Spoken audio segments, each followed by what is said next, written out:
The third batch of Banyana Banyana players that did duty at the FIFA Women's World Cup are about to touch down at the OR Tambo International Airport. This is an unusual welcome ceremony by the Ministry of Sport. None of the Safa officials are present, with players seemingly not keen on speaking to the media on the two previous occasions that batches have arrived home. Our reporter on the ground is Khotso Sello. Good afternoon to you, Khotso. It's certainly looking a lot busier than it has on Tuesday and yesterday. It's very noisy out here, Valen. Good afternoon to you and the viewer. And it's very unusual today because it's two standoffs between the Ministry of Sport and, of course, the Football Association in the country, Safa, who have planned that the players will only speak to the media tomorrow afternoon when the last batch of players. But the ministry is here, and usually whenever a national team has done duty overseas, they're usually welcomed by the ministry and the associations together with the entire country behind them, especially what Banyana did in terms of reaching that last 16, a first ever feat by any national team at a World Cup, and one would have expected a bigger fanfare for them here at the OR Tambo International. Despite a drop in the ocean in terms of numbers out here, there are women draped in ANC regalia who are singing and chanting for Banyana Banyana, waiting in anticipation, because it is, after all, Women's Month this month, and they are waging their support towards Banyana Banyana. But I am not alone. I'm joined by Safa President Mr. He has been part and parcel of that struggle for Banyana Banyana to get that equal pay, and he's here to fetch the third batch of Banyana Banyana players who are arriving here. The flight is a little bit delayed. Can you tell us a bit more? No, absolutely. We're very excited. I mean, we're here on Tuesday, we're here Wednesday, to come and welcome our African champs. Because, when I tell people that they are champs, they're like, but they haven't won the World Cup.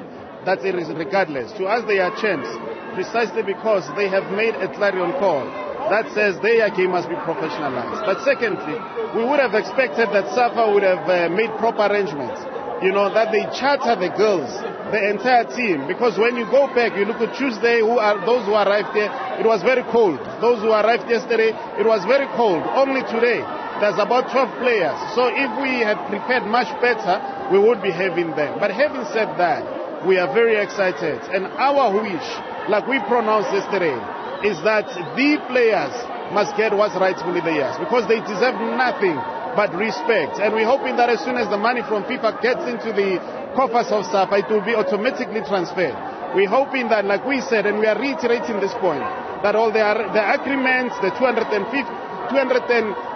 for the players, 115 for staff, and any other money that has been pledged towards the World Cup has to go into these ladies' the ladies' pockets.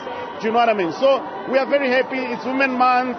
There is no any other better way that we would have wanted to celebrate this than coming here to receive our own people.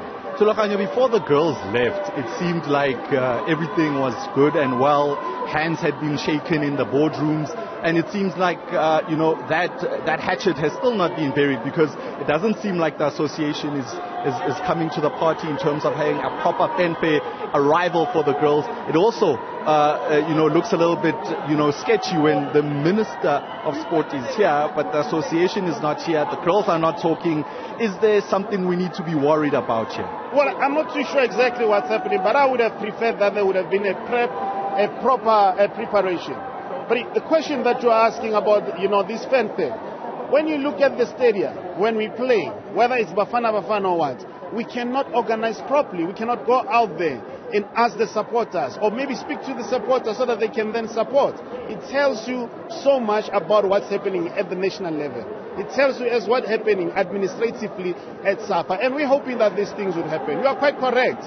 Safa was supposed to have been here to come and receive the minister. I speak for no minister. I speak for no government. But we would at least have expected that at that particular time they were here and so forth. So we're hoping that things will change going forward. That's how we're saying we need to do things properly. But coming back to the issue that you're raising as to whether things have been resolved, to the extent that we understand, everything is still the way it ought to be. So there is nothing that's going to change, and it needs to happen. But of course, we must also say and speak to yourselves and the people in the media as well. Sometimes we become very harsh on the girls. Probably what they get is like, the media has been harsh. They never gave us a chance. By the way, We are saying they had a very beautiful, what you call this thing, holiday, because some of the NEC members had said they are just going on holiday and stuff and all that. So all these things, going into the tournament, being told that you are a prima donna, when you know exactly that all you need is to be respected and you demand respect, you are told a lot of things. I mean, they had to deal with a lot. And some of them, as Safa, we are going to organize some psychological help so that they can then go get the professional help to cope with what I've been through. As a man who's been at the forefront for fighting for these women's rights, do you feel somewhat vindicated because Banyana's feat is a historical feat when it comes to South African football, even better than what that 96 Africa Cup of Nations team has ever done at a World Cup? Do you feel vindicated? We've always believed in Banyana Banyana. We've always believed in the talent that we have. Of course, we do feel vindicated. However, we want to reiterate this call that says professionalize women football. It can't be correct that women are still getting 500 rand a month. What must they do then? Play for stipend? No. We raise kids, some of that league is professionalized the best way we know. We know that Safa has got funds, it gets funds from FIFA and so forth. Let them take advantage of that and ensure that Banyana Banyana are well taken care of. Do you think this noise that you've made has shifted the tectonic plates beneath the Safa structures to remind them that women football matters? We made noise, but we think the loudest noise that's been made by the performance of Banyana Banyana has shifted there. And if they have not been convinced by the noise that those girls made, Banyana Banyana made at the World Cup, then we must forget that we don't have a leadership.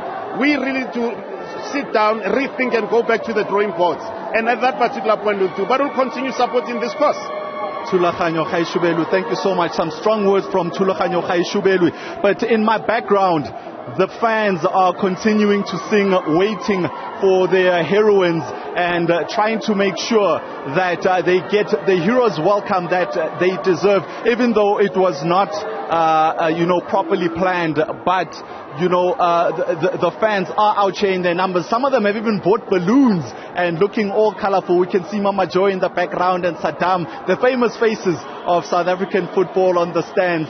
And we bring it back to you in studio, Valen Kirtley.